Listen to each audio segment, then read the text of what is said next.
BJPचा ठाण्यातला एक कार्यकर्ता, ठाण्यातला एक अनिल गायकवाडचा मुलगा जो सरकारी नोकरीमध्ये उच्च पदावर आहे, देवेंद्र फडणवीसचा खास माणूस अनिल गायकवाड, याचा मुलगा अश्वजित गायकवाड याने काल जो कांड केलेला आहे, प्रिया सिंग या एका महिलेबाबत जो प्रकार त्याने केलेला आहे, त्या उभ्या महाराष्ट्रानं पाहिलेला आहे की प्रिया सिंग हिला 4.5 वर्ष तिला त्याच्याबरोबर प्रेमाचा आमिष दाखवला. 4.5 वर्ष माझं लग्न नाही असं सांगून त्या प्रिया सिंगला तिचा वापर केला अशी स्टेटमेंट त्या प्रिया सिंगने दिलेली आहे. आणि त्याच्यावर तिनं ज्यावेळेस ती प्रिया सिंग तिला प्रश्न विचारत होती त्यावेळेस त्यानं तिच्यावर गाडी घालण्याचं पाप हे त्या अश्वजित गायकवाड या नराधमाने केलेलं आहे. तिच्या अंगावर गाडी घालण्यात आलेली आहे, डिफेंडर गाडी, जी 1 कोटीची गाडी आहे, तिच्या अंगावर घालून तिला खलास करण्याचा प्रयत्न या अश्वजित गायकवाडने केलेला आहे. तिनं एवढे जबान दिलेले असतानासुद्धा त्या अश्वजित गायकवाडला पोलिसांनी फक्त साधे नॉमिनल गुन्हे त्याच्यावर जे बेलेबल आहेत गुन्हे, जे 2 दिवसामध्ये ज्या गुन्ह्याला जामीन दिली जाते असे गुन्हे लावून पोलिसांनी देवेंद्र फडणवीसचा ऐकून, गृहमंत्र्याचा ऐकून साधे गुन्हे लावून त्याला अटक केलेली आहे. प्रथमतः या गोष्टीचा मी जाहीर निषेध व्यक्त करतो. प्रिया सिंग या महिलेला कुठेतरी न्याय दिला पाहिजे. हे महाराष्ट्रातील तरुणीने आता उठलं पाहिजे की बाबा महाराष्ट्रामधील भारतीय जनता पार्टीचे लोक काय करतात की महिलाचं शोषण करून तिच्यावर अन्याय करून तिला सोडून देतात. हे आजपर्यंतचा इतिहास आपण पाहिलेला आहे. शिंदे गटाचा तो राहुल शेवाळे दिल्लीमध्ये एका महिलेची त्यानं फसवणूक केली.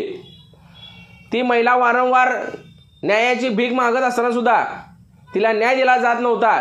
तिची साधी FIR सुद्धा ती दाखल करून घेतली नाही.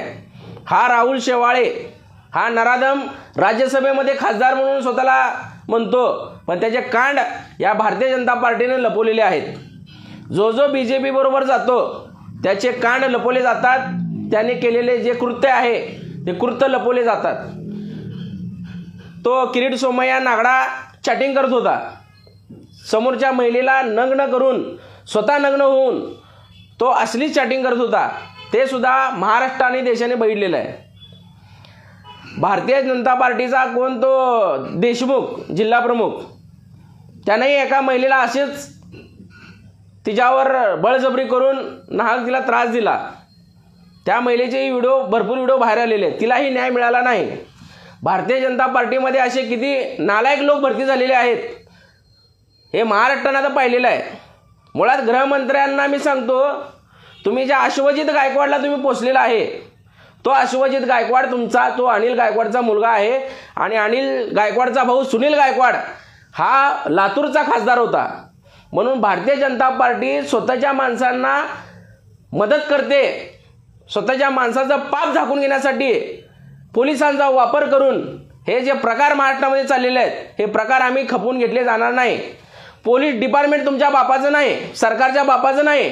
पोलिसांनी पोलिसाचं काम केलं पाहिजे. कोणाच्याही दबावाच्या आड येऊन जर तुम्ही साधे गुन्हे दाखल करत असाल तर पोलीस म्हणून तुम्ही स्वतःला घेऊ नका.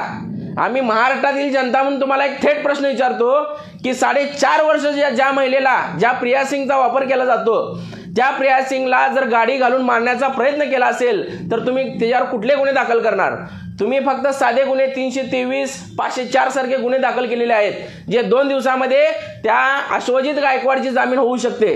परंतु तुम्ही त्याच्यावर 376 गुन्हा दाखल केलेला नाही. 376 गुन्हा म्हणजे त्या महिलेवर बलात्कार केल्यासारखं आहे. 4.5 वर्ष हा अश्वजित गायकवाड त्या प्रिया सिंगवर बलात्कार करत होता की माझं लग्न झालेलं नाही, मला बायको नाही म्हणून. आणि पोलिसांनो तुम्हाला तिने एवढी मोठी जबाब दिला असताना तुम्ही साधे गुन्हे लावताय. तुम्ही महाराष्ट्रातील पोलीस आहात का बिहारमधील पोलीस आहात का उत्तर प्रदेशमधील पोलीस आहात हे महाराष्ट्रातील लोकांना सांगा. तुम्ही गृहमंत्र्याच्या दबावाखाली काम करू नका.